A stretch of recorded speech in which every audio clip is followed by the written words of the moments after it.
hay personas que están centradas en ahorrar.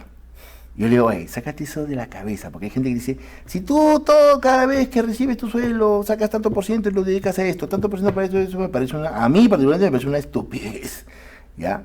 Yo lo que pienso es, concéntrate en producir y gasta como te sientas mejor. Porque hay gente que no le gusta gastar, bueno, está bien, pero es lo que tú quieres, ¿no? Pero si te estás aguantando, ¿no? Concéntrate en producir y gasta como te gusta. Sí. Enfócate en ganar más y no en gastar menos. Sí.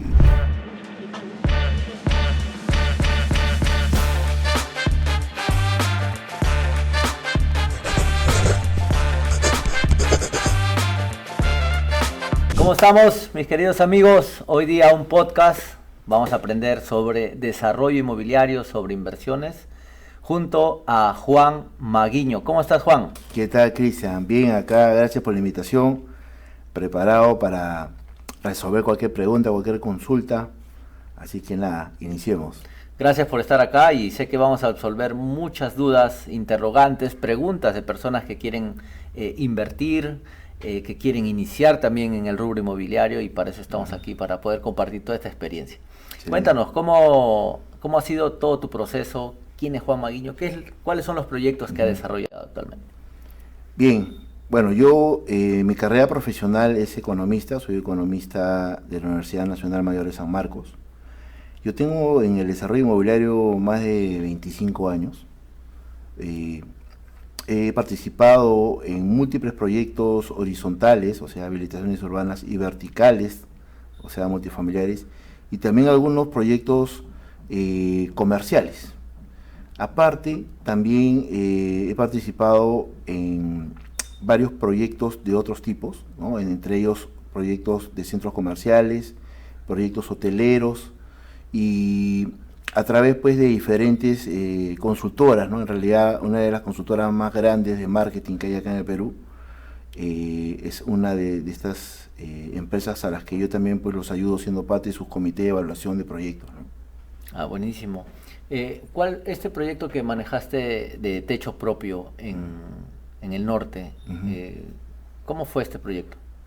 Bueno, en el norte yo he hecho varios proyectos, ¿no? Un proyecto propio, en el cual soy propietario, que es Vallarreque, es un proyecto que se hizo ya hace buena cantidad de años, ¿no? Ya está en su fase final, pero manejo incluso hasta ahorita otros proyectos que no son míos, ¿no? Sino que he sido convocado como director, o algunos que fueron de personas que me pidieron que los lleve de la mano, ¿no? Entonces, por ejemplo, esta empresa que se llama Murano, es una empresa desarrolladora inmobiliaria de techo propio, en la cual soy director, lógicamente para poder pues llevarlos de la mano en todo su proceso, y una empresa que se llama Novaterra, que hizo el proyecto Palma Real, que es una empresa que me pidió que los ayude a iniciar en proyectos techo propio. Entre todas las empresas, tanto propias como de otros, ahí tenemos por lo menos unas 9.000 viviendas techo propio, 9.000 casas. Y cuando yo ingresé en Chiclayo al techo propio, yo venía, bueno, ya había visto este tipo de proyectos, pero en otros, era la primera vez que yo iba a entrar para hacerlo yo. Pero yo venía de más que nada hacer multifamiliares acá en Lima y en zonas exclusivas, ¿no? Eran proyectos más exclusivos.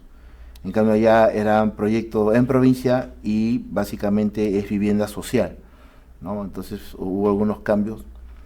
Yo pensé que iba a ser un poco más sencillo, ¿no? Pero no necesariamente era fácil la habilitación urbana. Te parece más sencillo porque hay menos partidas, ¿no? Hay menos partidas, pero en realidad ya cuando tú ves lo complejo que se puede volver una de las partidas, ahí te das cuenta, no era tan fácil, ¿no? Como por ejemplo agua, desagüe, electricidad, que es relativamente fácil si fuese que te conectas directo, pero eso es cuando estás dentro ya del casco urbano, ¿no? Cuando tú estás afuera del casco urbano, lo que tú tienes que hacer es crear esas redes, ¿no? Y buscar fuentes y buscar que te lo distribuyan y bastantes licencias. Incluso hay algunos temas políticos que participan en esos procesos, como por ejemplo cuando los regidores tienen opinión sobre la viabilidad o no de los proyectos, ¿no? Entonces, así más o menos me he estado moviendo en este tipo de proyectos.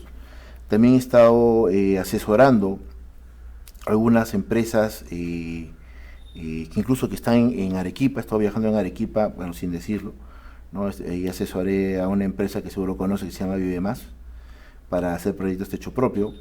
Y también, bueno, ya proyectos menores, ¿no? A nivel nacional, tanto en, no sé, pues, Juliaca, en Chiclayo nuevamente, en Piura, en realidad en todos lados, ¿no? Incluso hasta en Tarapoto también he estado por ahí, ¿no? Y puedes ver, pues, ¿no? Las diferentes formas de hacer desarrollo. No en todos los lugares hacen los proyectos igual. Es diferente, los gobiernos son diferentes, la gente es diferente, los mercados son diferentes. Entonces, digamos que he visto muchos ángulos del mismo negocio en diferentes provincias y bueno, creo que eso me ha ayudado bastante también a ser bastante flexible en las estrategias para sacar adelante los proyectos que no siempre son tan viables como a veces parece, ¿no? Algunas habilitaciones urbanas están direccionadas a la primera vivienda y algunas son direccionadas a la segunda vivienda y las estrategias terminan siendo bastante diferentes, ¿no? Aparte de que la normativa también tiene que ajustarse, ¿no? al tipo de proyecto. Y bueno, de eso he estado pues en los últimos 4 o 5 años, ¿no? Viendo a nivel nacional esas cosas, ¿no? Wow. ¿Qué rescatas de toda la experiencia en estos años en el rubro inmobiliario? Mira, hay personas que me dicen qué se necesita para hacer desarrollo, ¿no? Y sí, tienes que tener algunos conocimientos técnicos, tú no vas a ser el técnico. Pero lo que sí te digo es que tienes que ser una persona bastante constante, valiente, sobre todo valiente. Y lo otro, lo que sí en la ecuación, en lo que se repite en todos los casos, es que tienes que saber vender. Hay personas que no sé, se encierran en su mundo técnico y se olvidan de la venta, ¿no? Y la venta muchas veces ha sido la parte más olvidada, en la que menos se han instruido y que ha terminado siendo pues lo que a veces los ha matado. Algunas empresas simplemente no han podido vender y acabó, ¿no? El proyecto se quedó ahí botado, ¿no? Pero sí hay algunos aspectos todavía en los cuales todavía falta avanzar en eso, ¿no? Por muchas inmobiliarias, ¿no?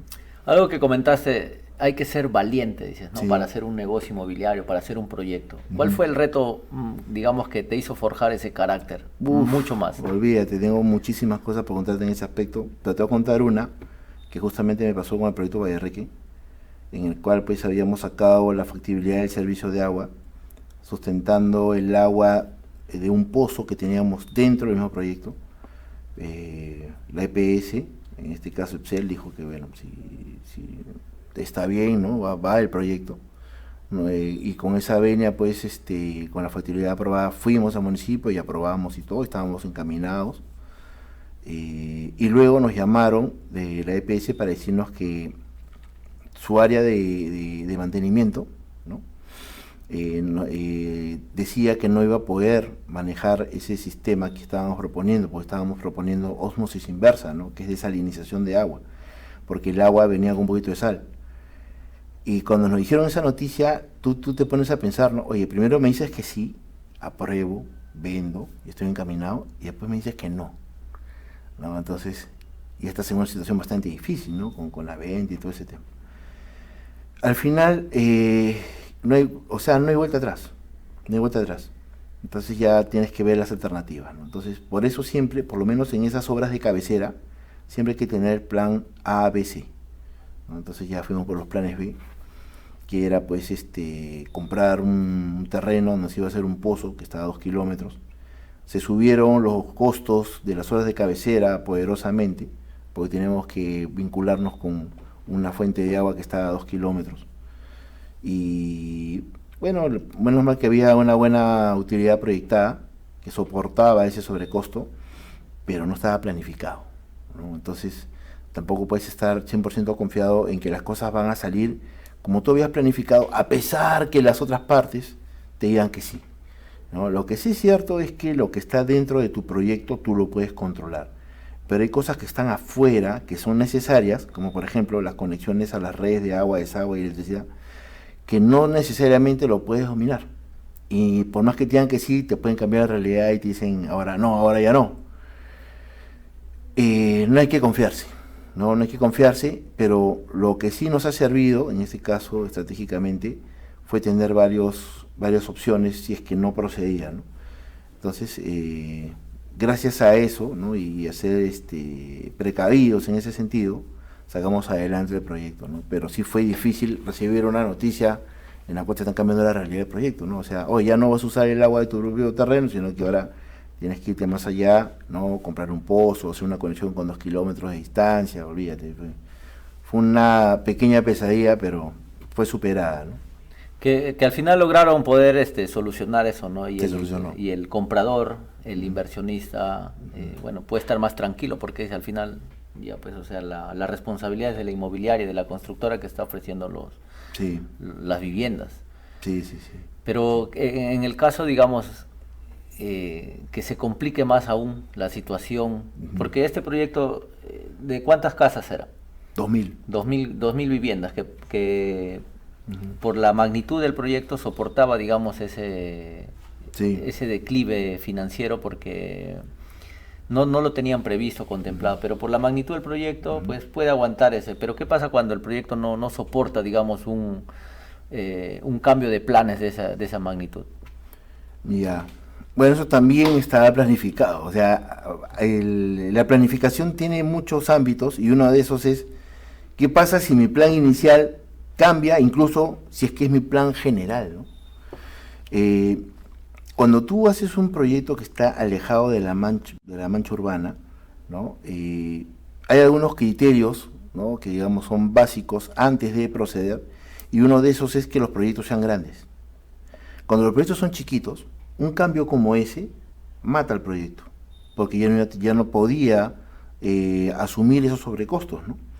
Entonces, cuando los proyectos ya son grandes, digamos, a partir de unas 20 hectáreas, ¿no? Ya, digamos, podría soportar ese tipo de cambio de rumbo en cómo es que tú ibas a sacar adelante todo el proyecto. Y también con ese criterio, pues por eso decidimos esos tamaños. Si hubiera sido un proyecto pequeño, de repente el proyecto iba a quedarse ahí, ¿no? Claro. Entonces, ¿cuál es la recomendación, digamos, para alguien que quiere desarrollar un proyecto o su primer proyecto? Si vas a hacer un primer proyecto de habilitación urbana, lo primero que te recomendaría es que no estés pensando en techo propio, porque hay personas que creen que techo propio es sencillo, ¿no? Techo propio es más complicado. Aparte de cumplir con toda la reglamentación estándar, Reglamento Nacional de Edificaciones, tienes que cumplir con un reglamento operativo, o sea, es como tener 2 normas encima, ¿no? Que tienes que respetar. O sea, desechar esa idea, ¿no? A no ser que tú seas un inversionista y estés, pues, totalmente tercerizando la gerencia del proyecto, ¿no? Por una empresa que tenga experiencia. Si fuese así, no habría ningún problema. Pero si tú estás de repente desde cero y quieres aprender, tendrías que buscarte un terreno relativamente cerca de la mancha urbana, ¿no? Lo más cerca, y que sea pequeño, ¿no? Que sea pequeño y te asegures en la fase de factibilidades que te puedes conectar directamente a las redes y que te van a poder abastecer. Porque si tú tienes que estar buscando fuentes o hay muchos kilómetros para conectarte, la vas a pasar un poco mal, ¿no? Factibilidad, estamos hablando de energía eléctrica, servicios, o sea, recomiendas que esté dentro del casco urbano para que... Bien cerca en realidad. Cerca del casco urbano. Claro.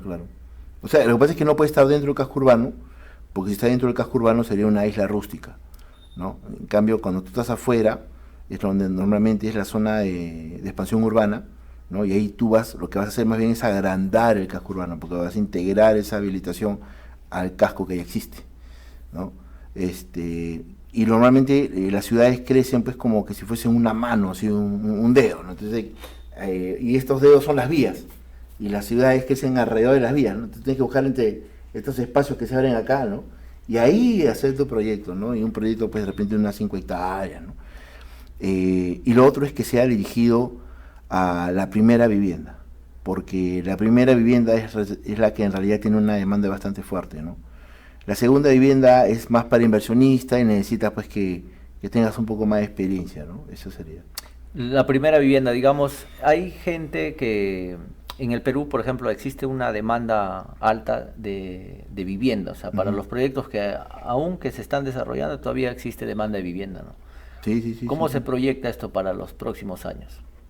Mm, En verdad, la capacidad que tienen los desarrolladores inmobiliarios para este tipo de proyectos, pues no abastece, ¿no? La demanda, ¿no? Definitivamente. Yo creo que acá tenemos por lo menos para unos 30, 40 años más de desarrollo, ¿no? En este sector, porque la demanda le gana poderosamente, tiene un crecimiento pues exponencial versus un crecimiento aritmético que es la oferta que damos los desarrolladores, ¿no? La población nos gana, ¿no? Entonces, en realidad yo creo que todo lo que tú votes en primera vivienda y que sea que cumpla pues con la regla de lo que la gente necesita y lo que puede comprar, la gente lo va a comprar. Eso sí. Son 30 millones de peruanos aproximadamente, o sea, quiere Mm, decir que los próximos 30 años va a seguir habiendo necesidad de vivienda, ¿no? Los hijos sí. de los hijos y no es abastecida, ¿no? Según el Ministerio de Vivienda Es que demuestra. no hay no hay un incentivo necesariamente por parte, digamos, no voy a decir del Estado exactamente, ya, pero digamos por los organismos responsables en hacer lo que propicia el desarrollo de la vivienda. ¿Y qué cosa es eso? Por ejemplo, una de esas cosas son las vías, ¿no? Las vías, las carreteras, las avenidas, que están proyectadas a hacerse, no se hacen. Lo otro son las redes justamente de saneamiento, ¿no? Sobre todo agua.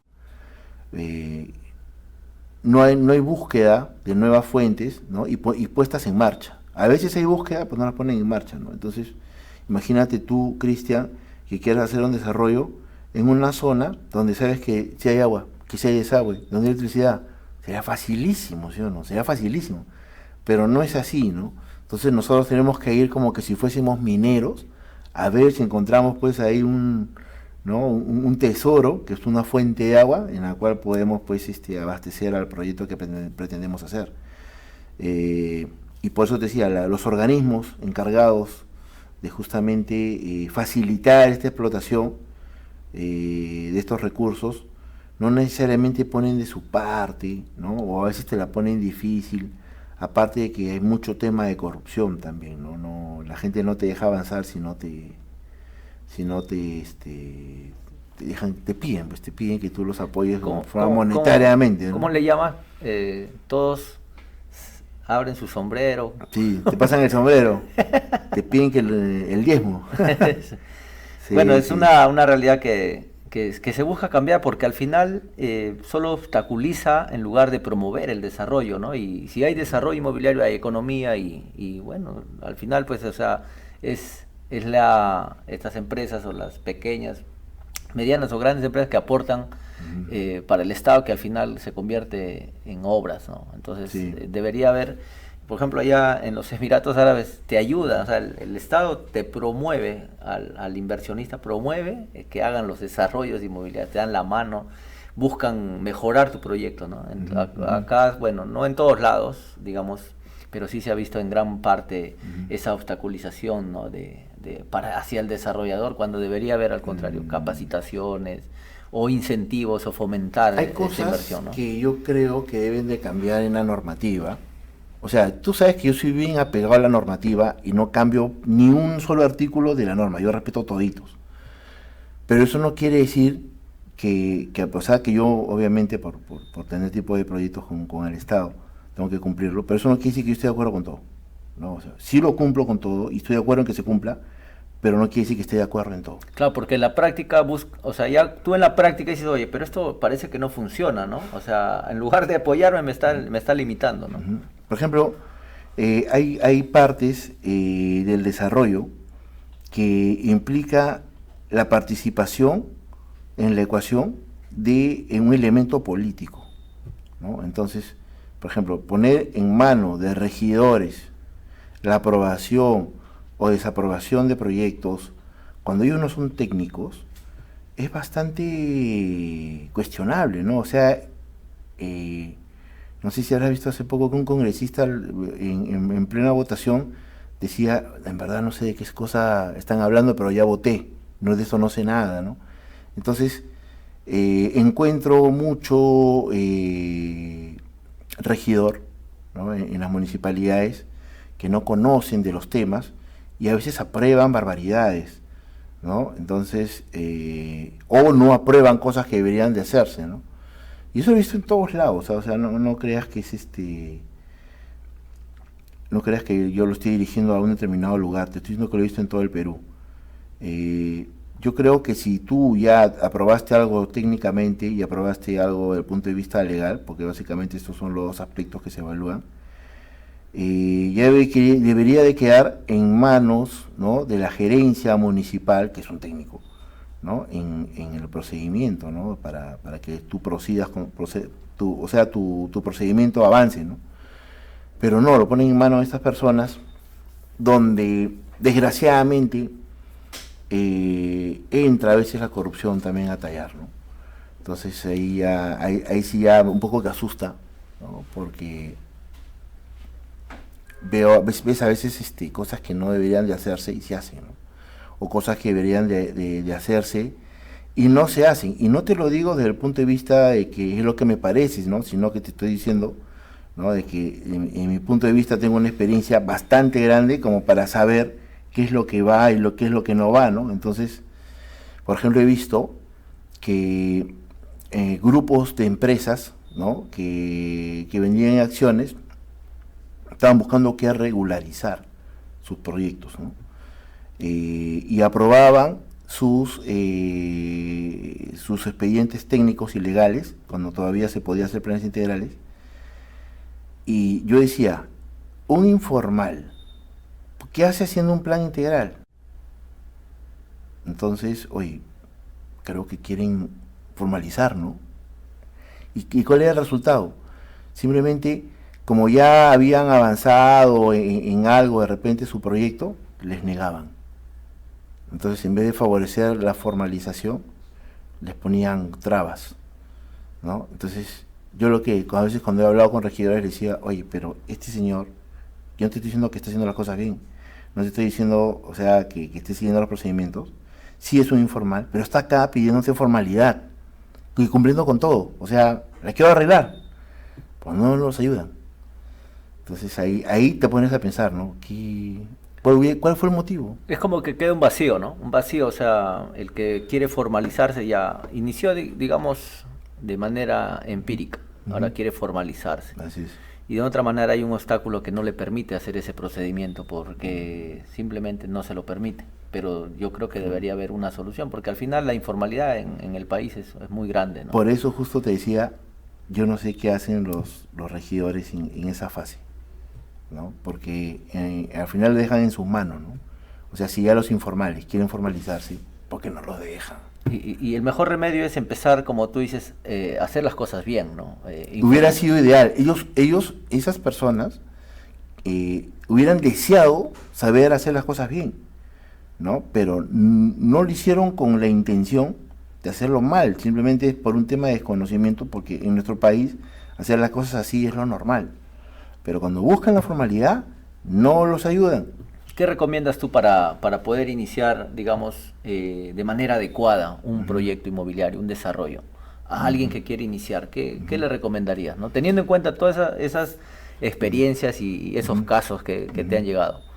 Mira, yo te diría que te guíes por alguien que en verdad conoce los procedimientos totales. No te estoy diciendo que conoce el tema técnico o que tenga una profesión específica, ¿no? Sino que alguien que conozca los procedimientos totales. Para mí la persona ideal, que puede ser un desconocido, ¿no?, que tú puedes contratar y que te guíe en todo el proceso sin tener problemas, es un revisor urbano. Entonces, si tú estás a cero y quieres contratar a una persona que te lleve por todo el proceso, ¿no?, y sin ninguna, digamos, distorsión en algún ángulo, un revisor urbano sería lo ideal. Y que él te vea el tema técnico. Y luego, ya los temas comerciales, sí, pues necesitas una persona con experiencia en el rubro desde el punto de vista comercial para que te ayude a ver el tema sobre todo de la comercialización, porque nuevamente, ¿no?, como digo, Cuando tú haces un desarrollo, tú tienes que hacer algo que a la gente le guste y que lo pueda pagar, ¿no? Entonces, lo que técnicamente aprueba no necesariamente va a ser exitoso desde un punto de vista comercial, porque también he visto proyectos técnicamente muy bien hechos y a la hora que llegan no son vendibles. A los mercados, no, la gente no los compra. Entonces, no son vendibles. Ahí ya entra a tallar otro tipo de profesional, ¿no? Para ese lado. Buenísimo. ¿Y cómo podemos darle una recomendación? Estamos hablando ahorita de iniciar en desarrollo, o sea, netamente ejecutar proyectos de desarrollo inmobiliario, ya sea vertical o horizontal, habilitaciones urbanas o construcción, digamos, de departamentos. Pero alguien que quiere iniciar en bienes raíces de otra forma, ¿qué le puedes recomendar? La mejor forma de iniciar, creo yo, es aprendiendo a vender, comercializar, ser agente inmobiliario. Incluso llevar su curso de agente inmobiliario, porque ahí vas a aprender lo formal, ¿no? Le vas a aprender los procedimientos estándar, como por ejemplo una compraventa, ¿no? Y también vas a aprender cómo es que funcionan los mercados, vas a aprender mucho de los mercados, ¿no?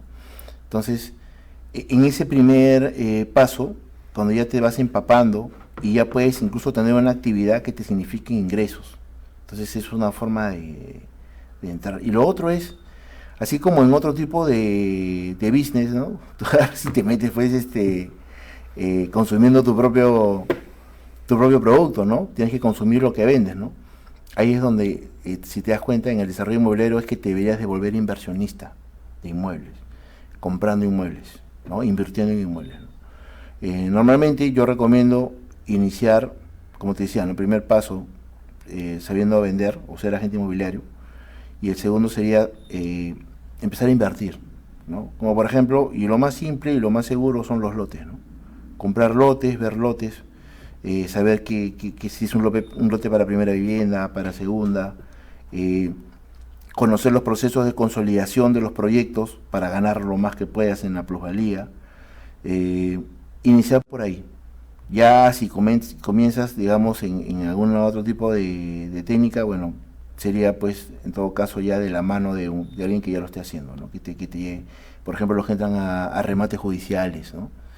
Meterte tú solito a remate judicial es un tema, ¿no? Es difícil porque hay como una especie de creencia que todo lo que es remate es rentable, o que porque está en remate es barato, cuando en realidad no es así, ¿no? Por algún motivo está en un remate, algo pasó con esa tienda, de repente que comercialmente no funcionó, y está en un remate justamente porque no funcionó, y ahora tú eres el que se la compra, y a quien no le va a funcionar es a ti.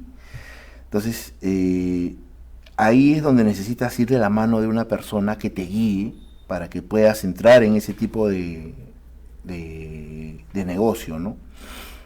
Pero en desarrollo, digamos, entrar directamente, yo ahí sí te recomendaría que entres como socio. O sea, no pretendas ser el desarrollador tú de frente, como socio, porque yo creo que, o sea, como tú solo, ¿no? Como único inversionista, porque ahí va a pasar que te vas a encontrar con múltiples situaciones, ¿no? No es que tú puedas replicar, el desarrollador inmobiliario no es un replicador, sino que más bien es una persona que encuentra una situación y hace un proyecto único, ¿no? No puedes replicarlo, eres como un sastre, ¿no? No eres una fábrica de jeans, sino que eres un sastre que hace una ropa a la medida. Entonces ya para llegar a ese nivel tú tienes que haber tenido ya mucha experiencia, tanto en la parte técnica como en la parte comercial, y poder hacer el producto ideal, ¿no? Porque si no, pues también puede ser que tú vas por el lado técnico y lo haces bastante bien y después no lo puedes vender, como te comentaba, ¿no? Ese tema es doloroso, ¿no? Hacer un proyecto, tanta inversión y al final la venta no camina. Y ahí te empiezas a preguntar, ¿no? Oye, pero acá no dicen que hay mucha demanda de vivienda. Sí, pero tu proyecto no es de primera vivienda, es de segunda vivienda. Y la segunda vivienda es otro mercado que tiene otras velocidades. Y hay personas incluso que me dicen, pero este es un proyecto de segunda vivienda, pero ha sido un éxito. Y cuando lo veo, les tengo que hacer ver que el proyecto, que por más que pensaron que era de segunda vivienda, no era de segunda vivienda, era para personas que pensaban vivir ahí, es primera vivienda, y por eso funcionó. O sea, al fin y al cabo, el jefe es el mercado, el mercado es el que decide qué tipo de proyecto tú estás lanzando. Y eso le ha pasado a grandes, ¿no? Incluso, por ejemplo, esta empresa Menorca sacó un proyecto que se llamaba La Quebrada, acá en Cieneguía, y ellos pensaron que era un proyecto de segunda vivienda, ¿no? Para personas que querían tener Casa de campo. casa de campo acá cerca de Lima. Y al final los compradores, y esto lo vas a ver en las entrevistas a los arquitectos, ¿ah? Los compradores decían, ¿y puedo vivir ahí todo el año? Sí, sí, sí.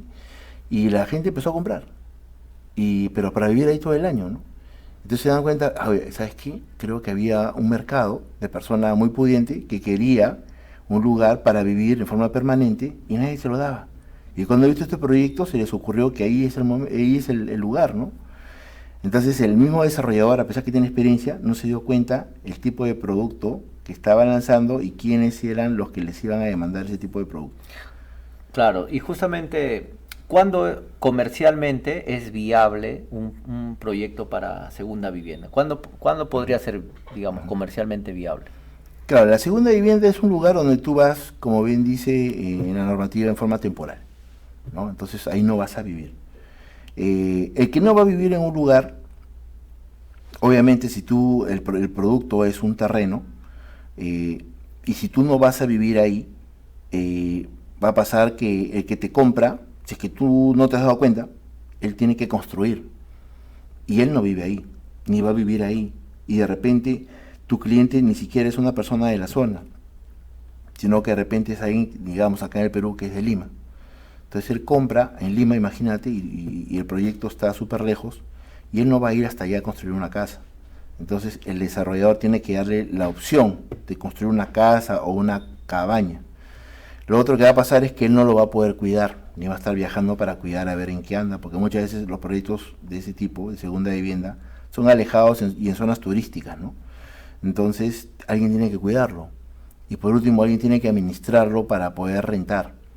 Entonces cuando tú le dices a alguien, oye, te vendo un terreno en un lugar turístico, entonces ve el terreno y no se le termina de cocinar la idea.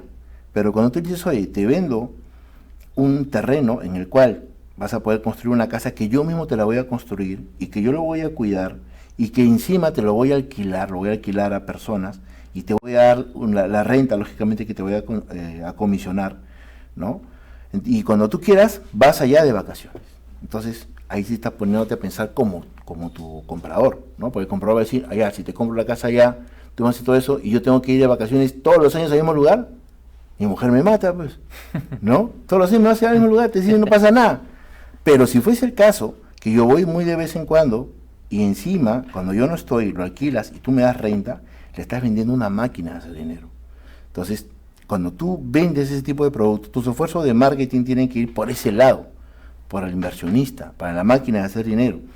Y sí tienen que cumplir requisitos como, por ejemplo, que sea un lugar turístico, porque tampoco se trata de ir en un lugar que sea alejado en medio de la nada, porque ahí no es magnético, ¿no? Y al quien tú vas a alquilarle cuando ya esté hecho, lógicamente tienes que dar algún motivo para ir hasta ahí, ¿no? Entonces, tienes que saber elegir bien y el producto presentarlo completo, ¿no? Porque si no es como ir al restaurante que te sirvan el plato con todos los ingredientes, pero crudo, no está cocinado.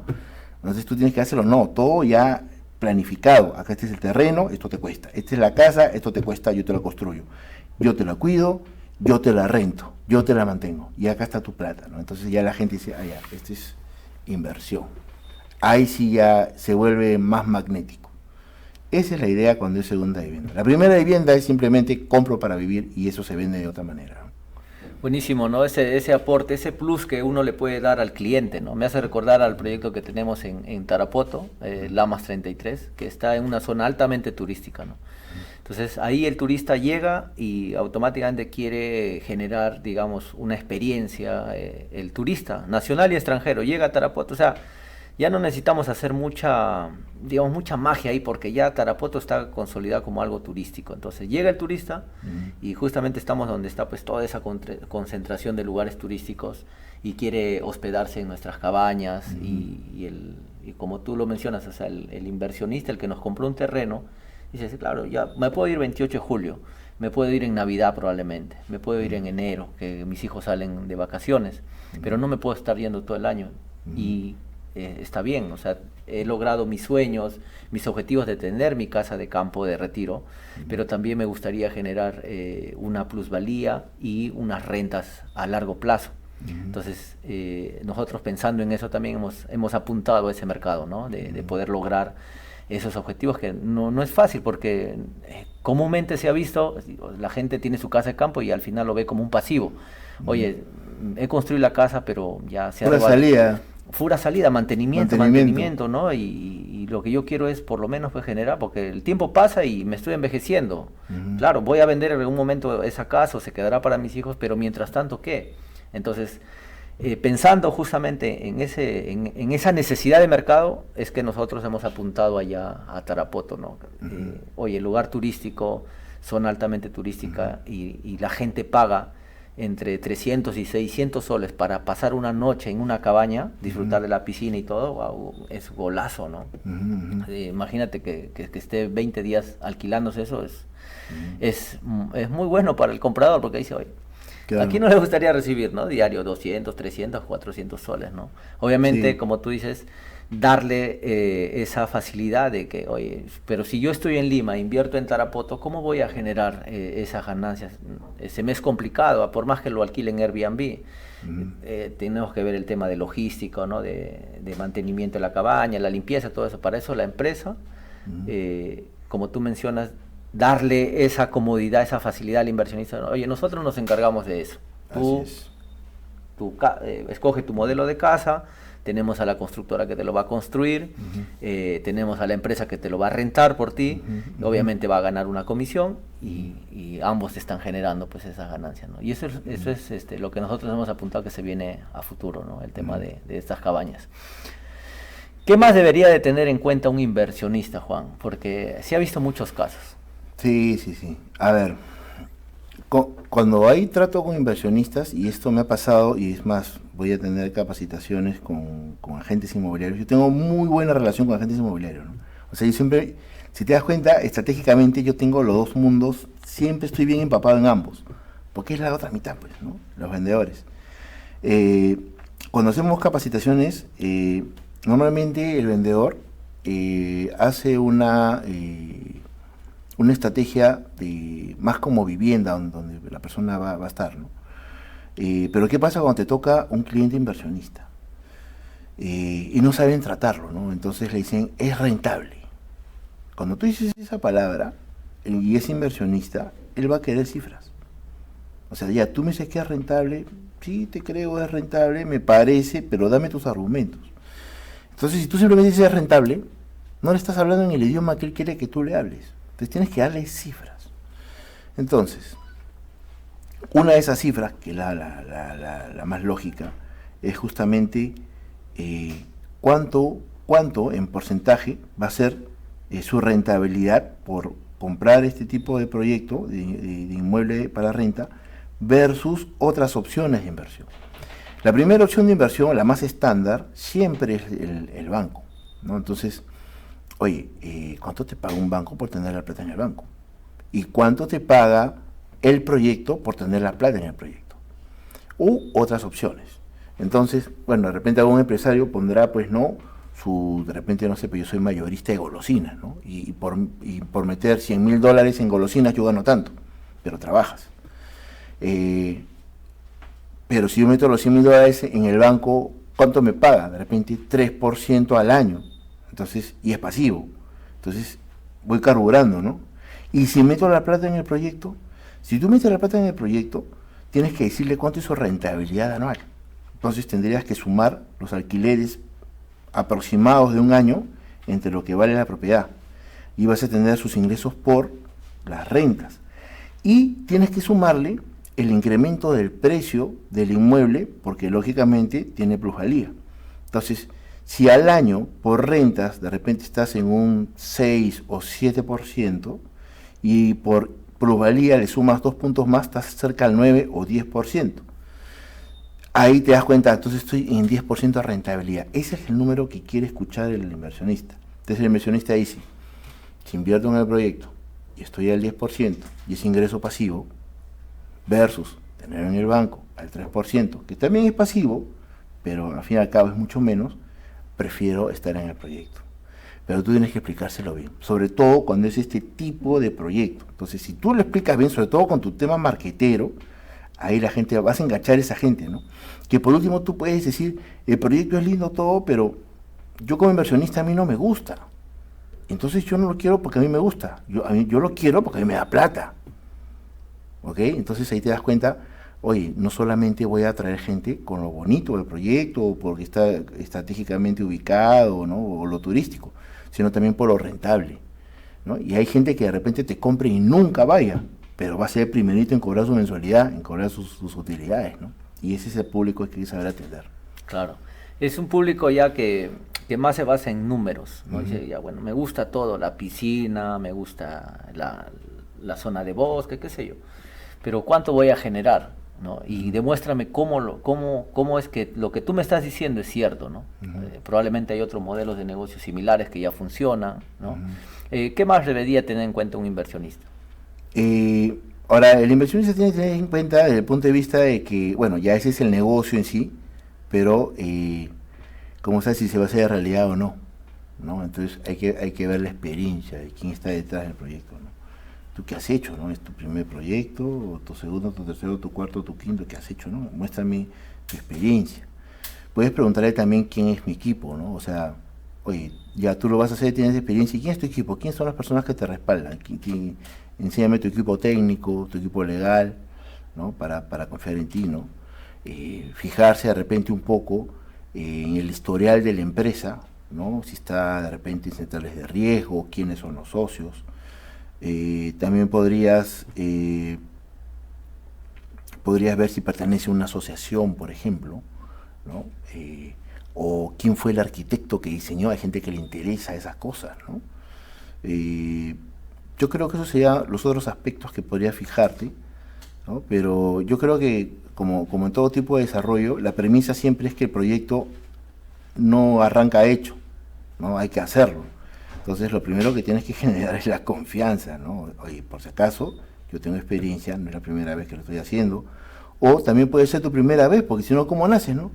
Es tu primera vez, pero este es mi equipo, y estos son mis socios, que ellos ya lo han hecho 3, 4 veces, entonces mostrar tu equipo también te ayuda a consolidar esa confianza que es necesaria, porque acuérdate que los proyectos son bienes futuros, ¿no? Buenísimo, buenas recomendaciones, Juan. Wow.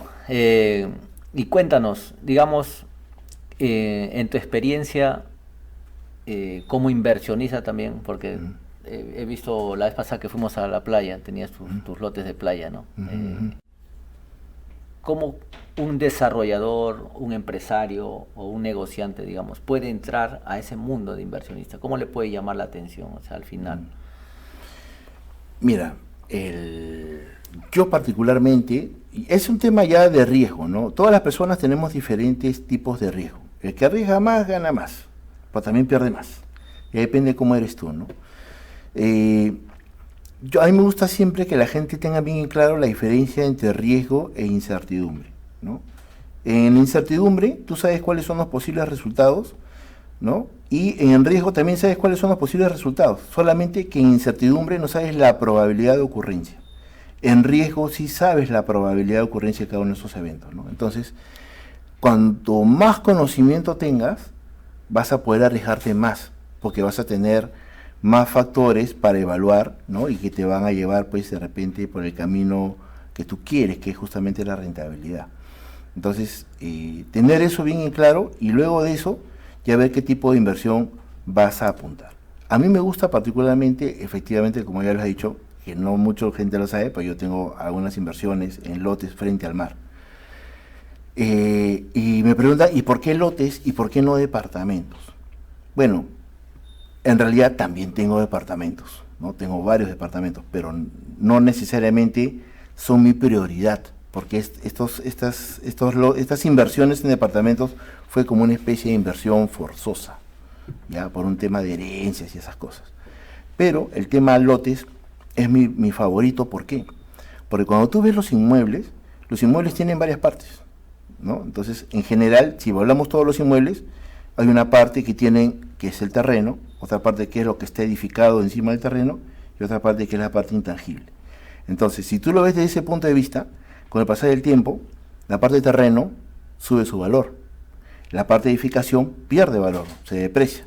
Y lo intangible, digamos, es una incógnita, no sabemos cómo se va a comportar. Pero lo que he sabido es que con el pasar del tiempo, normalmente los inmuebles suben su valor. pero ¿debido a qué? A su parte de terreno. Y si yo compro terrenos que no tienen esa parte que pierde valor, que es la edificación, entonces decir, oye, sí, pues no compro inmuebles que no tienen la parte de edificación, voy a tener puro de la parte que sube valor. ¿Y cuáles son esos? Los terrenos, ¿no? Entonces, apunto a eso, donde hay plusvalía, pero no quiere decir necesariamente que porque es un terreno también va a ser un buen negocio. Porque si tú eliges el tipo de negocio que es terreno, también tienes que ver que ese terreno tenga las características de los terrenos que suben su valor. Entonces, ¿cuáles son las características de los terrenos que suben su valor? Los que están en el proceso de consolidación y de escasez, ¿no? Entonces ahí vas a decir, entonces los terrenos suben su valor por consolidación. ¿Y qué es la consolidación? La consolidación es porque está en un proceso en el cual se están acercando, por ejemplo, las vías, los servicios, se están acercando de repente la educación, el abastecimiento, pero tiene que estar en proceso. Si ya existe todo eso en el lugar donde está el terreno, ya está consolidado, entonces por ese motivo no vas a tener utilidades. Entonces tú tienes que estudiar, por lo menos los planes de desarrollo urbano y los planes de inversión de la zona, para que eso a futuro pase. Cosa que tú lo compras antes que pase y luego cuando ya pase ganas ese valor, ¿no? Y lo otro es pues la escasez, ¿no? Los terrenos, para comprarlos, tú te pones a pensar, ¿no? El primer lote que se vende, ¿se venderá igual que el último lote? No, no es cierto, el primero es el más barato. Entonces, en base a tus conocimientos, y lógico, verificar que el proyecto esté cumpliendo con todo lo que debe ser en el punto de vista de la normativa, tú deberías ser de los primeros que compran, no el último, ¿no? Entonces uno cree, por escasez, ya hasta el último va a subir su valor. No va a ser así. Es lo mejor, ¿no? Va a pasar que tú cumples al inicio y en un proyecto que esté en proceso de consolidación. Sí. Y ahí es donde ganas. ¿Cuánto ganas? 4X, 5X. Claro, porque justamente nosotros tenemos una etapa que se llama lista cero, ¿no? Le hemos denominado lista cero. Es que es aún cuando estamos negociando inclusive la tierra, tenemos inversionistas que empiezan a comprar unidades a futuro.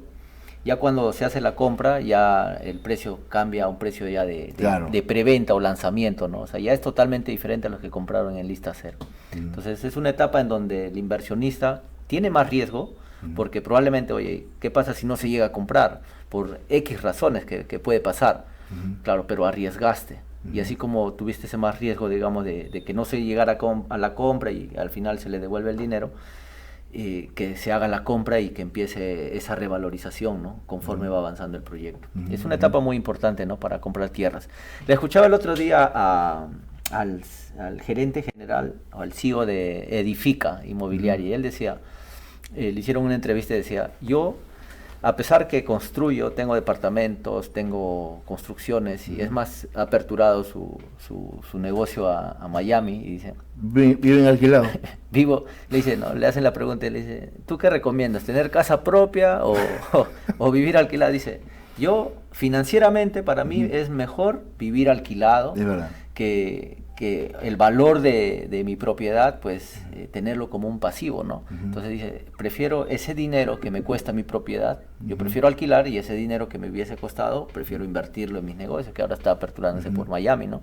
¿Tú qué opinas de eso? Sí, igual. O sea, esto es un tema, es un tema bastante viejo en realidad, ¿no? Solamente que no se toca, porque la gente cree que la prioridad siempre va a ser comprar, pero no. Y eso también tiene que ver y tiene una relación también con el estilo de vida que tú tienes. Si tú compras para vivir, ¿no? Y tienes un crédito hipotecario, lo primero que va a pasar es que tú terminas pagando el doble, ¿no? Tú terminas pagando el doble, ¿no? Entonces, por ejemplo, si una propiedad vale $100,000 y tú haces un inicial de 20,000, ¿cuánto te vas a endeudar? 80. Esos 80 van a terminar siendo ¿cuánto? 160, porque lo pagas de repente en 20 años. Y si esos 160,000 lo divido entre los 240 meses que tienen 20 años, va a salir tu cuota mensual, que son aproximadamente 660 y tantos dólares por ahí. Entonces, si a ti tu cuota te sale así, con esas características, ya sabes que terminas pagando el doble. Y aparte que lo que estás haciendo es como el perro que agarra su hueso y lo entierra, ¿no? Igualito, estás enterrando tu capital en esa propiedad. De repente terminas de pagarlo y ves tu propiedad y ya no estás en la zona de moda. De repente ya no es nuevo. De repente incluso está feo. Oye, pero si yo soy una persona que me gusta vivir en lugares exclusivos. Los lugares exclusivos pasan de moda en 20 años, 15 años, ¿no? Entonces, oye, de repente a mí me gusta vivir en la zona de moda, la más top, la mejor.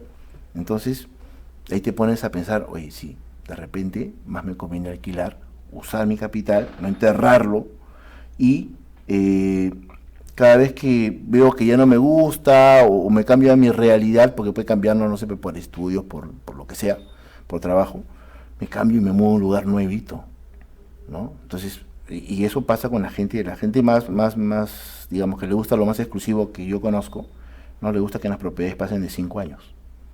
Entonces, es como el auto, ¿no? Tu carro ya cuando esté en el año 5, me va como que ya está viejito, ¿no? Lo quieres y pucha sí, pero no te vas a quedar a todo su periodo de vida. Igualito es el inmueble, ¿no? Entonces cuando ya esté en el año 5, me quito y me voy a otro lugar. Y solamente lo uso 5 años. Y siempre vivo en nuevo. Pero, bueno, ya depende cómo es cada uno, ¿no? Hay personas que tienen la crianza, la idea de que hay que comprar para vivir ahí. Ahora, ¿y entonces quién compra? Si lo ideal, o sea, si es que tú eres exclusivo y te gusta siempre vivir en nuevo y usar tu capital, ¿no? Tú podrías tomar esta opción, pero ¿qué pasa si tú no eres, si tú eres más de querer comprar como inversión, ¿no? Y ahí tienes que evaluar ya el tema como un negocio. Entonces, por ejemplo, yo vivo en alquilado, en zonas modernas, en departamentos que tienen menos de 5 años, y también tengo departamentos donde yo no vivo, que son zonas menos exclusivas. ¿Y por qué? Porque ahí cuando mido la rentabilidad, ¿no? el Price to Earning Ratio, me doy cuenta que lo hago por un tema de rentabilidad. Porque, supongamos, si yo tengo un departamento en la zona más exclusiva de San Isidro, de $200.000, y con esos $200.000 me compro 3 departamentos en Pueblo Libre, y veo con cuál me termina resultando más rentable la operación, va a ser los 3 departamentos en Pueblo Libre. Entonces, con esa rentabilidad superior, yo agarro los 200.000, compro los 3 departamentos en Pueblo Libre, y con esos ingresos alquilo un departamento. ¿Te das cuenta? Y encima me sobra plata. Porque lógicamente me lo permite. En cambio, las zonas exclusivas no te lo permiten, ¿no? Entonces, si yo soy inversionista para renta, yo no alquilaría, yo no compraría ni en San Isidro ni en Miraflores. Compraría de repente en Jesús María, en Surquillo, en Lince, ahí, ¿no? Ahora, oye, pero hay personas que dicen que hay que invertir en esos distritos. Sí, pero también hay características específicas que se tienen que cumplir para que eso pase. Y una de esas cosas es que el departamento sea pequeño. ¿Por qué? Porque cuando los departamentos son pequeños, el alquiler es alto, ¿no? Y el precio es relativamente más bajo. Entonces ahí sí te sale tan rentable o más que en los otros distritos. Pero échate a buscar dónde hay departamentos pequeños en esos distritos. Yo hace como 10 años, yo tenía de esos departamentos, tenía un departamento acá en Miraflores, casi llegando ya al Malecón, que tenía 60 metros. No es normal un departamento de 60 metros. Está nuevito, ¿eh? Lo usé 4 años, creo. Lo usé 4 años o 5 años. Bueno, la cosa es que cuando lo fui a vender, yo ya sabía lo que iba a pasar, porque allá todos los departamentos están de 100 para arriba, de 100 metros cuadrados para arriba, y este era de 60. Chiquito, perfecto para Airbnb, lo saqué a la venta. En una semana tenía 5 postores. Y dije, bueno, voy a eliminar postores, ¿no? Voy a empezar a subir mi precio y voy a decir, ya no lo quiero vender. Y se mantenían los 5 queriendo pagar más. Al final les dije, bueno muchachos, este departamento, por si acaso, tengo que venderlo con las cocheras, porque no me voy a quedar con las cocheras. Y resulta que yo tenía un depósito bastante grande y 2 cocheras, porque tengo 2 autos. Y dije, bueno, también tienen que comprarlo con eso. Y compraron todo. ¿Por qué? Porque era pequeño, porque era accesible. Las cocheras, ¿por qué? Porque las personas que viven en el mismo edificio también quieren cocheras para alquilar. Entonces eran inversionistas. Ellos querían eso.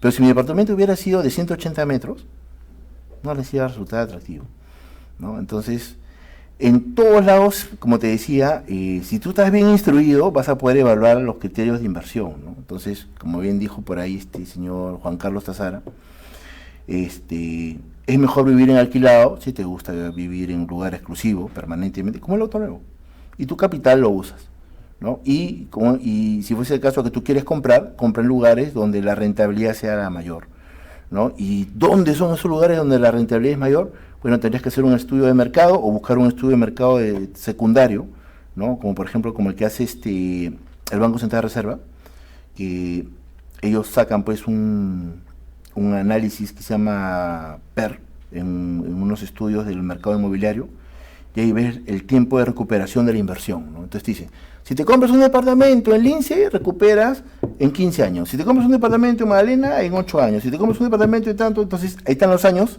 en los que demoras a recuperar. Entonces ahí buscas el que se demora menos y ese es el más rentable, ¿no? Ahora, si eso tú lo quieres ver desde el punto de vista de la rentabilidad, lo que tienes que hacer es la inversa del ratio, ¿no? Entonces, supongamos, ¿no? Si tú tienes algo que se recupera en 20 años, la inversa de 20 es 1 sobre 20, con lo cual te daría 0.05, o sea, su rentabilidad es del 5%. Así recuperas en 20 años y tienes esa rentabilidad del 5%, incluso es más que un banco, ¿no? O sea, incluso asistes en el lugar, en el inmueble o el distrito menos rentable, siempre le ganan a los bancos. O sea, siempre tu mejor opción va a ser inmuebles.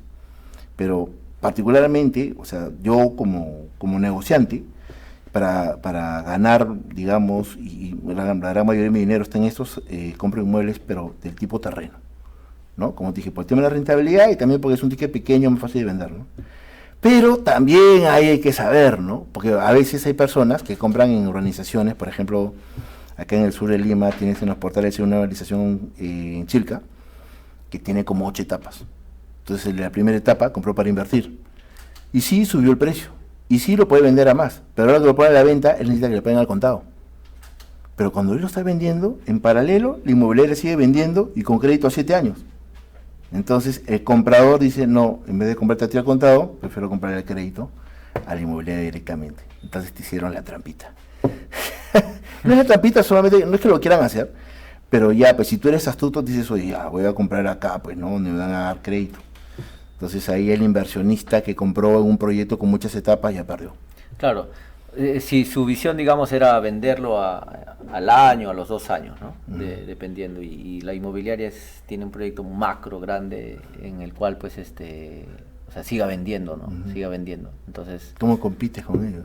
Exacto, o sea, el comprador va a preferir probablemente el financiamiento, pero ya sabemos que su propiedad igual se revalorizó, ¿no? Pero el tema es la liquidez que requiere en ese momento probablemente. Entonces es muy buen aporte, digamos, por parte, para el inversionista, al momento de elegir una propiedad para la compra, ¿no? Ahora, hay personas que le ha pasado eso y me ha dicho, ¿y ahora cómo hago? Le digo, mira, tu producto ahorita es una casa, le digo. O sea, si la competencia es financiera, y esta inmobiliaria te está dándole crédito a 7 años o a 8 años, entonces si tú haces una pequeña inversión y pones una casa, ya no es un terreno, sino que ahora es una casa. Y tu comprador ya te puede comprar con crédito hipotecario, porque no hay crédito hipotecario para terrenos. Pero si tú pones un pequeño módulo, ¿no? Aunque sea pequeño, por último, no sé, pues aplica al sitio propio, que te regalen la plata, porque te la pueden regalar, ¿eh? Y pones un módulo y se vuelve una casa, te vas a un banco y ahí te lo pueden comprar a 20 años. Entonces tu ticket mensual es mucho menor que el ticket mes que le va a pedir el inmobiliario y ahí le ganaste. Buenísimo. ¿Qué recomiendas? ¿Invertir en un carro, en un terreno o un departamento? A ver, hay personas que me han preguntado lo mismo, ¿eh?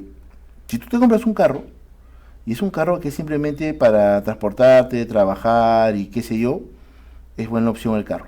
Porque el carro compra algo que no compra casi nada, que es el tiempo. Si tú lo compras para vagar, no esos carros de lujo, pues esta es una pérdida de dinero terrible, ¿no? Ahora, si tú te estás comprando un carro que te hace ver frente a otras personas como con mayor estatus, que te da, digamos, una mejor apariencia y te sirve para los negocios, también es un buen negocio, ¿no? Porque obviamente, o sea, imagínate que yo me vaya a comprar un terreno para hacer un multifamiliar y que el terreno valga, no sé, pues $800,000, no voy a llegar pues en un carro viejazo, ¿no? Con una mala apariencia, ¿no? En el tico. En el tico, ¿no? Tengo que llegar con una buena apariencia, ¿no? Entonces, ahí sí te recomiendo un buen carro, pero tampoco el carro, pues no necesitas llegar, basta cuando tienes un carro que esté funcionando, que no esté tan viejito y que esté bien limpio, ¿no? Suficiente con eso, ¿no? Porque también ya, si lo vas a comprar para que te estén viendo, no solamente te van a ver las personas con las que haces negocios, también te van a ver también las personas de mal vivir, ¿no? Entonces ahí te estás arriesgando, ¿no? Entonces Ahí sí, yo particularmente, y eso se lo digo a los chicos porque a veces, o sea, que los veo y me dan una gana de matarlos, mantengan los perfiles bajos. Porque si vas a estar ganando plata y estás en el Porsche, estás en los autos estos deportivos, todo ese tema. En el norte sobre todo. Sí, yo le digo, espérate que te comiencen a llamar los maleantes, que te comiencen a extorsionar. Y ahí vas a ver lo que es bueno y vas a ver cómo vas a cambiar tu forma de pensar. Entonces, hay formas en las cuales sí es rentable un carro, ¿no? Pero si solamente pura apariencia y para andar de vago, olvídate, ahí sí es una un pasivo. Más mantienes el carro, ¿no? Mantienes el carro, mejor ten hijos. Desde el punto de vista, ¿cómo lo ves esa inversión, ¿no? Oye, si este carro me va a hacer ganar tiempo por la movilización y todo, pues buena inversión. Yo soy de esa idea también, y también para tener el carro, primero crear los activos, ¿no? Crear los activos a través de los bienes raíces. Que lo paguen, que los activos que lo paguen, ¿no? Ahora, si se trata netamente de comprar carros, cómprate un carro de segunda y al crédito. Porque el carro nuevito, el 0 kilómetros, sale de la tienda y perdió 30% de su valor. Entonces, mejor que alguien ya lo sacó de la tienda, él ya perdió, y tú lo compras ese valor y al crédito. Ahora, también hay un tema, ¿no? Cuando ya tus ventas son muy buenas y contablemente necesitas tener esos gastos, ¿no? Y por ahí compras con la empresa estos vehículos que digamos son deducibles de impuestos, ¿no? Por ese lado contable también podría ser. Claro, yo conozco a bastantes personas que compran autos para las empresas, pero lo compran con personas naturales. Y lo alquilan. Y se lo alquilan a la empresa y sacan esa diferencial, ¿no? Pero bueno, no sé, a mí me parece un poquito una pérdida, o sea, no digo que no hacerlo, pero es una pérdida de concentrarte en cuál es tu verdadero negocio, ¿no? Tu negocio es producir. O sea, hay personas que están centradas en ahorrar. Yo le digo, sácate eso de la cabeza, porque hay gente que dice, si tú cada vez que recibes tu sueldo sacas tanto por ciento y lo dedicas a esto, tanto por ciento para eso me parece a mí particularmente me parece una estupidez, ¿ya? Yo lo que pienso es, concéntrate en producir y gasta como te sientas mejor. Porque hay gente que no le gusta gastar, bueno, está bien, pero es lo que tú quieres, ¿no? Pero si te estás aguantando, ¿no? Concéntrate en producir y gasta como te gusta. Sí. Enfócate en ganar más y no en gastar menos. Sí, porque no, pero sobre todo, más que ganar, en producir. Porque, o sea, tener una máquina de generar no es lo mismo que hacer un negocio puntual y ganar ahí, y de ahí te olvidas, ¿no? Y si la máquina produce en automático, golazo, ¿no? Y eso pasa justamente con las inversiones en inmuebles, ¿no?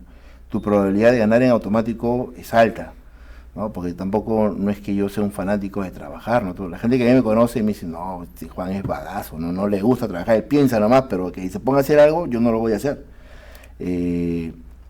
Yo siempre soy del pensamiento de que bien pensado, bien meditado, los negocios te van a ir bien y no tienes que estar trabajando tanto, ¿no? Siempre va a haber alguien que tenga que hacer trabajo por ti. Porque si no, la parte más importante, que es tu conocimiento, tu estrategia... El de producir, como dices. No la usas porque está metido en el hacer, ¿no? Entonces mejor es tener si más tiempo libre. En el papeleo, ¿no? En el papeleo, en lugar de enfocarte en cómo traer más, en la parte que más producción, ¿no? Para claro. el negocio. Más proyectos, qué sé yo, más estrategias de venta. Pero yo conozco gente que se distrae feo y ahorran en tonterías, ¿no? Eso son... He visto varios errores en los desarrolladores, pero el principal error siempre ha sido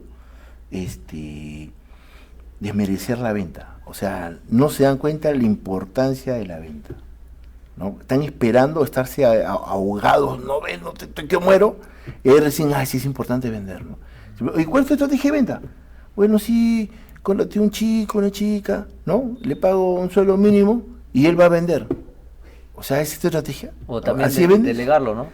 No, ya encargué un equipo agresivo de venta, dice, ya le pintó todo, ¿no? La venta es toda una estrategia, sobre todo cuando eres desarrollador inmobiliario. Es más, la estrategia es antes que nazca el producto, claro. Ni siquiera después, sino antes, ya tiene que estar... No, después ya es corregir, es parchar.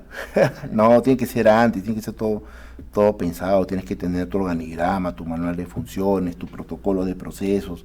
No es que haya contratado a una persona y va a vender, o sea, y encima es la persona que menos gana de toda la empresa, ¿no?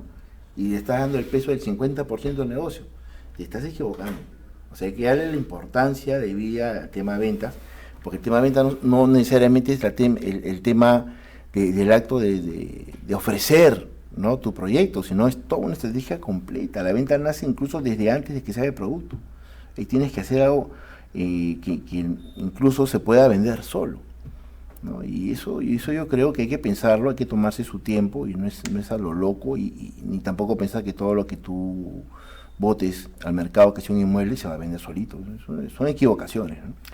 Buenísimo. Y ahí también, mira, hace un momento hablamos del tema de las inversiones, pero para todos no es lo mismo hacer una inversión. Va a depender de la edad que tenga, el tiempo que tenga, porque probablemente para un empresario hacer una inversión, pues podría ser, digamos, un poco más sencilla, entre comillas, va a depender de su situación. A digamos, un dependiente que, digamos, trabaja en una empresa y quiere también invertir por ahí, o sea, va a depender mucho el estado en donde se encuentra esta persona y la edad que tenga, ¿no? Porque, por ejemplo, si es joven, puede tener de repente mucha energía, mucha emoción al momento de invertir, pero no va a tener probablemente la misma capacidad económica que alguien que ya tiene otra edad. ¿Qué le recomiendas, digamos, al inversionista de acuerdo a sus edades? Mira, cuando se trata de ese aspecto, yo a los inversionistas los defino básicamente en 3 edades, ¿no? El joven, el adulto y ya el adulto mayor, ¿no?, el anciano, por decirlo así. Esos son los 3 tipos de personas. Y dentro de cada uno de esos tipos, yo evalúo su energía, su tiempo y su dinero. Cuando tú eres joven, ¿cuál es tu situación? Tengo tiempo, tengo energía, no tengo dinero. Cuando tú eres adulto, tengo la energía, todavía la tengo, no tengo tiempo, ¿no?, y tengo dinero. Cuando tú eres grande, no tengo tiempo, no tengo energía, pero tengo dinero. Entonces, para cada situación, tú tienes que evaluar. Entonces, al joven, ¿qué cosas se le puede recomendar? Lo primero que yo le recomiendo es instrucción, porque tienes energía. Y la instrucción es de bajo costo. O sea, por ejemplo, aprender a vender, aprender sobre negocios inmobiliarios, aprender sobre desarrollo o cualquier técnica de negocio inmobiliario es lo correcto para ti. Y si fuese el caso que quieres invertir ya, métete comprando terrenos. ¿Por qué? Porque la magia del terreno, la utilidad del terreno se da cuando se activa la plusvalía. Y la plusvalía necesita tiempo, que pase tiempo. Entonces, como eres joven y te sobra tiempo, compra terrenos. Eso es lo que yo recomendaría a una persona joven. A una persona ya, digamos, adulta, ¿no?, que tiene recursos, yo le diría que todavía tiene tiempo y todavía puede hacer inversión en terrenos, ¿no? Todavía puede hacer inversión en terrenos. Y también podría hacer incluso inversión o buscar inversión en propiedades de renta, ¿no?, porque ya tiene de repente capacidades crediticias, porque las propiedades para renta son relativamente de ticket grande, son caras, por decirlo así, no es caro, no es precio elevado, y tentar a invertir en eso, ¿no? Y también, si es que fuese el caso, que tu tiempo está ocupado al 100%, ver también si es que de repente te gusta ser o te gustaría ser desarrollador y ocupar todo tu tiempo en desarrollo, de tal manera que tú crees los inmuebles que de repente tú pensabas invertir, ¿no? Entonces, en vez de comprarlos, simplemente yo me los fabrico. Entonces, si fuese el caso que quieres ir por negocios inmobiliarios, bestial, ¿no? Pero si no quieres ir por ahí, simplemente puedes tratar de invertir en propiedades de renta y de plusvalía, como son pues los terrenos. Y si eres mayor, lo que normalmente tienes es dinero y no tienes tiempo, ¿no? Entonces, al mayor, ¿qué se le recomienda, no? Si es que hiciste caso en las recomendaciones cuando eres joven y cuando eres adulto, lo ideal es que incrementes tu balance en propiedades de renta, porque lógicamente no tienes energía y vivas de esa renta, y disminuyas tu stock en lo que son ya terrenos.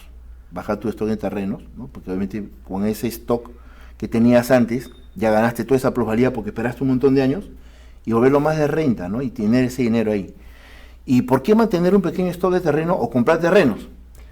Porque hay personas mayores, que no todos piensan igual, que piensan, por ejemplo, en las herencias. Entonces, ¿y qué le dejo a mis hijos? Entonces, por ahí tienes un hijo pues medio travieso, ¿no?, medio flojo. Lo mejor que le puedes dejar es un terreno. Entonces, sí conservar un poquito, pero para dejar eso, ¿no? Y sí, pues, y consumirte toda tu plata en ti, pues, ¿no? Porque al fin y al cabo es tuya. Disfrutarlo, ¿no? Le escuchaba el otro día a una persona, ya tendría sus 85 años más o menos. Digo, y maestro, ¿usted no quiere vender? No, estoy esperando que se revalorice más, dice, para venderlo. Es que ellos, o sea, esas personas que buscan ese tema de terreno, buscan heredarlo, ¿no? Como digo, no todas las personas, bueno, tú eres papá, yo también, y creo que pensamos en los hijos, ¿no? De repente cuando teóricamente te explican algo como esto, tú dices, no, no hay que dejarles nada, ¿no? Pero después ya cuando eres papá, ya piensas, no, sí, yo tengo que ver todo, ¿no? Todo antes de, ¿no? Pero bueno, ya depende de cada persona, ¿no? Las herencias es un tema, es todo un tema en realidad, es para hacer todo un programa el tema de las herencias, ¿no? Porque lo he visto un montón, incluso en los procesos de compra, ¿no? Mi cuñado le decía, ya, pero vende usted, le decía, ¿por qué no vende? Ya tiene usted 80 y tantos años, ¿no? Que se revalorice un poco más, decía, pero ya, de disfrutar, ¿no? Pero en el fondo yo creo que pensaba en sus hijos, ¿no? O sea, en dejar una herencia. Incluso los nietos, ¿no? O sea, tú le heredas a tu nieto y tu nieto no puede venderlo. O sea, y va a tener que esperar a que se active la plusvalía, ¿no? Entonces no le estás regalando $10,000. Le estás regalando algo que de repente cuando ya lo pueda vender le va a hacer 80,000, 100,000. Pero, o sea, por eso digo, hay personas mayores que buscan heredar a sus nietos, a sus hijos, pues son a sus nietos, que serían pues los más ganadores con ese tipo de inversión, ¿no? Claro. Pero hay personas, por ejemplo, que ya, como dices, han asentado cabeza y dicen, no, yo quiero gente ya que tiene 50, 60 años y dice, oye, ya mis fuerzas no son las mismas, quiero algo que me esté, como se dice, o sea, quiero que mi dinero esté trabajando para mí, a ver qué oportunidades ven, ¿no? Y empiezan a buscar. Y la mayoría, por no decir un 80% de personas que conozco, se está enfocando en el rubro inmobiliario, ¿no? Pocos son los que entran a la bolsa, al mercado de valores para invertir, ¿no? La mayoría, digo, que no es lo más seguro de repente los bienes raíces, o sea, nada es seguro, hay riesgo en todo negocio, pero creo que los bienes raíces es más controlado, más controlado, por lo que hablábamos hace un momento, ¿no? La demanda de vivienda que existe aún en el país. Yo creo que si existe una burbuja inmobiliaria y los precios caen, tarde o temprano va a revalorizar nuevamente, ¿no? Entonces, pero en cambio, digamos, no sé, en la bolsa de valores, compras acciones y perdiste todo ya, por más que pase el tiempo, ya perdiste todo y punto, ¿no? Entonces, sí. Es que tú, en el tema de bolsa de valores, por ejemplo, no todos estamos obligados a vernos involucrados en ese tipo de negocio de bolsa de valores. No todos estamos obligados.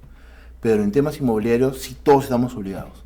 O sea, desde el hecho en el cual tú vas a vivir y vas a dormir bajo un techo, que estás involucrado en un negocio inmobiliario. Desde el hecho que tú ya estás comprando una casa, estás en un tema inmobiliario. Y el hecho que tú estás alquilando, ya estás en un tema inmobiliario, ¿no? Por eso yo hablo mucho de la educación inmobiliaria. Así como hay educación financiera, educación inmobiliaria. Que debería ser, a todos deberían educarnos en eso. Porque quieras o no, una muy buena parte de todo el dinero que vas a ganar en tu vida se va a ir en inmuebles o en negocios inmobiliarios. O sea, y te estoy hablando de la tajada más grande, ¿eh? Sacas tu cuenta, el que alquila, ¿cuánto de su salario, sus ingresos destina al alquiler? ¿No? O sea, es importante saber sobre eso. Pero a veces pues, simplemente nos dejamos llevar por la vida, ¿no? A mí me ha pasado que he tenido amigos pues financistas, o tengo amigos financistas que saben mucho de inversiones, pero no saben nada de inmobiliaria, y se la pasan comprando departamentos 20 años que son departamentos no rentables. Y yo le digo, oye, pero ¿por qué no te pones a meditar sobre esto? ¿Por qué no pides ayuda? No, que las mejores opciones en inversión son en los distritos más exclusivos, los departamentos más grandes. Le digo, pucha, que estás recontra equivocado, le digo, ¿no? Pero bueno, ya hay que dejarlos ahí que... Ya, ahora lo vamos a etiquetar al podcast, lo vamos a etiquetar. Ahora lo vamos a etiquetar ahí. Es que hay gente que es así, ¿no? Ya después se da cuenta, ¿no? De que, sí, no, hubiera sido mejor que me compre tiendas comerciales, puestos de mercado, ¿no? Si es que encuentras también, porque cuando salen los mercados, no sé si habrás visto cómo es el tema cuando venden en los mercados los puestos, salen pero en 2 patadas, ¿no? Si tienes la oportunidad de comprarte un puesto en un mercado, cómpratelo a ojo cerrado al toque, rapidito, ¿no? Y si son las tiendas de afuera, mejor. Pero a nosotros no nos educan para ese tipo de pensamiento, ¿no? De que hay una parte inmobiliaria en nuestra vida, ¿no? A los judíos sí, ¿no? A los judíos a ellos les enseñan, ¿no? Que tienes que tener un negocio, tienes que tener efectivo y tienes que tener una tierra, ¿no? Entonces los judíos Si tú te pones a pensar, oye, ¿verdad? No es un buen balance. Un negocio, dinero y una tierra. Y todo progresa, ¿no? Todo progresa. ¿Y por qué el dinero, no? Si de repente el negocio da dinero y la tierra da dinero. Porque el dinero en sí, tener un pequeño estudio de dinero, te va a permitir que las cosas fluyan. Porque cuando no hay liquidez, mueren todos los negocios, pues. Entonces, es una buena filosofía, pero bueno, no a todos nos enseñan, ¿no? Buenísimo. Y hace un momento hablamos, y algo que me gustó mucho, Juan, es el tema de compartir tu conocimiento, tu información, tu experiencia, no solamente para desarrolladores y agentes inmobiliarios, sino para la persona que está interesada en invertir. Cuéntanos un poco de ese proyecto que tienes. Ya hace unos 6 años o 7 años, hicimos un programa de educación de inversionistas que estaba direccionado a las personas que querían comprar, por ejemplo, sus departamentos, ¿no? Porque tomar esa decisión no es tan simple. Y cuando tú vas a comprar, tú tomas la decisión sin ningún asesor. Y a veces tú compras algo en lo cual te vas a gastar todo el dinero que tienes, o vas a gastar tu herencia, o te vas a quedar endeudado por 20 años, y lo hiciste emocionalmente. Entonces nadie te entrena para eso. Tú deberías de tener un entrenamiento para tomar una decisión tan importante en tu vida. Entonces hicieron unos entrenamientos, fueron algunas personas fueron algunos muchachos para saber si es que ya podían comprar un departamento, increíblemente. Ellos fueron de sapos y al final se dieron cuenta que ya estaban en posibilidades de comprarse un departamento, ¿no? Y no lo sabían porque les faltaba educación. Otros cambiaron sus decisiones de inversión, ¿no? Porque querían comprar en determinado lugar con determinadas características y al final dijeron, no, eso no es lo que yo quería, pero es porque les faltaba información. Entonces se hizo este tipo de programa para educar a las personas y yo, como te decía, ¿no? Es bueno educar a la persona, sobre todo inversionista, a la persona que quiere vivir también educarlos, porque nadie te educa. Y tomas esa decisión, ¿no? A veces, no sé, pues tú te compras un auto y llevas un mecánico, ¿no? Y que te cuesta 50 soles. Entonces llevas tu mecánico, el mecánico pues en vez de salpica aceite, mira, pues no, la compresión, qué sé yo. Y con ese criterio tú compras. Pero para comprarte un inmueble, ¿quién te asesora? ¿Quién te lleva?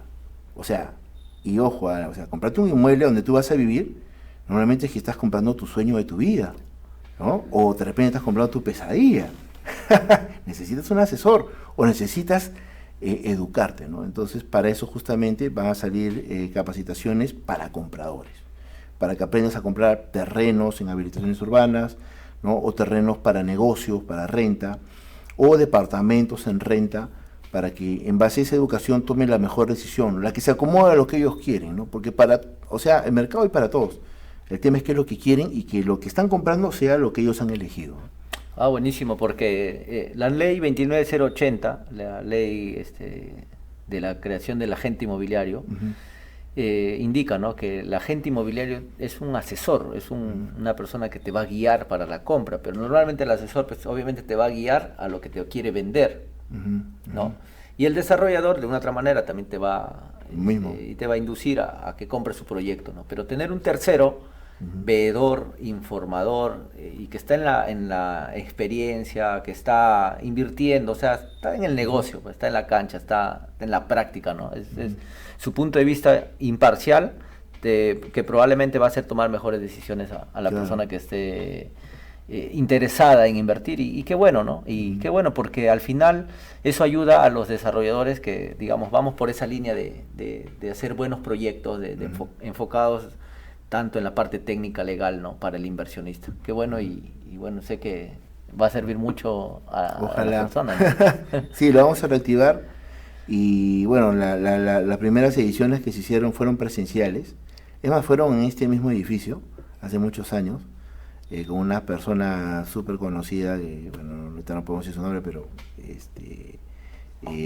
ayudaba mucho a difundir el conocimiento a la humanidad en general. Y funcionó bastante bien y muchas personas salieron bastante felices y tranquilas, sobre todo, ¿no? Porque a veces se iniciaba la capacitación y de repente yo veo y había una pareja, ¿no?, que querían comprar el departamento, la casa, qué sé yo, y estaban medio como que ya en chispas, ¿no? Entonces esa chispa, ese golpe, ¿no?, esa desunión que había en ese momento se terminó solucionando, ¿no? Porque vinieron a su capacitación para tomar esta decisión, ¿no? Porque uno venía, oh, yo quiero hacer esto y ella quiere hacer lo otro, ¿no? Y nos queremos casar o ya estamos casados y queremos invertir en nuestra casa. Y algo tan importante, pues lógicamente sí, pues puede generar incluso una pelea, ¿no? Entre parejas, ¿no? Y los ayudó bastante, ¿no? en sus decisiones. Y algunos tomaron decisiones bien variadas. O sea, algunos dijeron, no, voy a tener un hijo, o estaba en proceso ya, no sé, en tratamientos para tener familia. Entonces redujeron su inversión, compraron en un distrito más rentable, y con la plata que les sobró, compraban un terreno para pagar la universidad del hijo que está en camino. Entonces, puedes planificar, o sea, puedes diseñar tu inversión. No es, compro lo más grande, en el lugar más exclusivo, y de repente me meto en una deudaza mes a mes, y no tengo lo que quiero. Entonces, planificar siempre, y sobre todo en parejas, porque había bastantes parejas, es importante y tu resultado va a ser más satisfactorio, pero más pensados. Pero necesitas que te guíen, eso sí. Claro, y es diferente pues la voz de un tercero, imparcial, ¿no? Que te diga, oye, mira, claro, bueno, esta es mi experiencia, claro, acá está mi aprendizaje y tomen lo mejor de eso, ¿no? A que, digamos, su suegra o su mamá le pueda aconsejar, porque cada uno le va a aconsejar desde su punto de vista, claro, a diferencia de un experto que la suegra le va a decir, compra en el lugar más exclusivo, no, compra más caro. Compra a mi costado, acá no, quiero que estés acá. ¿Para qué vas a comprar? Construye mi casa, te va a decir. No, y ya estás construyendo tu casa, segundo, tercer piso, y al final, nada es tuyo. Ese es un caso real, ¿no? O sea, la pareja está enamorada y tiene confianza con la suegra y empieza a edificar en los aires, sin ningún documento. Y eso... fuiste ya. Yo que he visto la parte legal, saliendo de la universidad un buen tiempo, pude ver esos casos, ¿no? Que al inicio pues es bonito, todo color de rosa, pero cuando ya hay ese conflicto entre parejas, oye, que esto es mío, que no, sí, no, acá la estudio. Acá la plata, al final construyeron en una propiedad ajena, ¿no? ¿Tú qué les recomiendas? O sea, para ir cerrando, Juan, porque hay muchos casos como ese, ¿no? Construir en propiedad ajena nunca, ¿no? Cómprense su propia propiedad. Lo que sí les digo, y antes que compren cualquier cosa, vean si tienen la posibilidad de comprarse una casa en techo propio. Porque el Estado da un bono de 43.000 soles a cualquier persona que no tenga propiedad ni aires independizados. Es, digamos, para un público joven, ¿no? Para un público joven. Está empezando. Y entonces, antes de que te lo compres, mejor gástate tus 5.000 solcitos o 10.000 solcitos, que no es casi nada, y cómprate tu casa de techo propio. Y cómprate ese bono y ten una casa. Y después, ya cómprate lo que tú quieras. Porque si tú compras y después dices, no, yo quiero comprar mi casa de techo propio, ya perdiste la opción porque ya tienes un inmueble a tu nombre. Claro. Entonces, primero eso, ¿no? Y ahí ya, pues tus inversiones, lógicamente, ¿no? Claro. Invertir es importante, es parte de la ecuación de todos, creo. Porque si tú no piensas en invertir y más piensas en gastar o en el estilo de vida que te puede dar vivir en un lugar y que al fin y al cabo no es lo que tú querías, sino que simplemente fue una apariencia, puede terminar siendo una pesadilla, ¿no? Hay personas que he visto pues sufriendo porque no pueden pagar los hipotecarios y ahí aparecen pues la comidilla de los que compran en remates, ¿no? El muy arribista, ¿no? Que quería el lugar más exclusivo, compra y después no lo puede pagar y ahora viene lo de los remates y se vuelve un negocio para otros. Sí. Bien, Juan. Bueno, algo que quieras informar a la comunidad. Bueno, voy a estar en entrenamientos. Voy a estar en varios eventos. Voy a estar en el norte, voy a estar en Chiclayo, en eventos de Chiclayo. Voy a estar en Cajamarca, voy a estar en Cusco, voy a estar en Juliaca. Y voy a estar en Arequipa voy a estar en un evento también, voy a estar en varios eventos. Esténse atentos, a través de mis redes siempre informo dónde hago los eventos y lo mismo las capacitaciones, ¿no? ¿Dónde, que se vienen. ¿Cuáles son tus redes sociales? Igual lo vamos a poner aquí en mis redes sociales, claro, mis redes sociales me puedes encontrar en Facebook como Juan Mariño, bueno, en TikTok también estoy como Juan Mariño. Y bueno, más uso el Facebook, ¿no? Que es en todo caso la red que más manejo. Y siempre estamos soltando también las capacitaciones, las fijas, ¿no? Si yo pudiese, hay gente que me dice, oye, pero ¿por qué les explicas tanto por redes sociales? Le digo, si yo pudiese hacer transmisiones diarias a cada rato, yo enseñaría todo, pero no puedo porque el tiempo es corto, ¿no? Así que si se quieren capacitar, bueno, hay capacitaciones en desarrollo inmobiliario, hay capacitaciones en multifamiliares, en habilitaciones urbanas, en estrategia comercial de proyectos. Es más, está en esta plataforma. En Hotmart en también Hotmart está. también tienes, Sí, ¿no? sí. Porque hay personas que me piden las capacitaciones y a veces no los puedo atender. Y sí, tenemos bastantes capacitaciones básicamente para desarrolladores, tanto en temas comerciales como en temas técnicos. Y ahora pues vamos a empezar a capacitar a la gente que quiere invertir, ¿no? Al comprador, para que haga una compra inteligente, ¿no? O sea, si te gastaste tus 50 soles en tu mecánico para ver si te compras ese carro, ¿no? Invierte en tu educación para tomar pues la decisión de tu vida, ¿no? Tu sueño, y que no sea una pesadilla. Buenísimo, buenísimo. Juan, muchas gracias. Este fue un podcast con Juan Maguiño. Un fuerte aplauso. Gracias.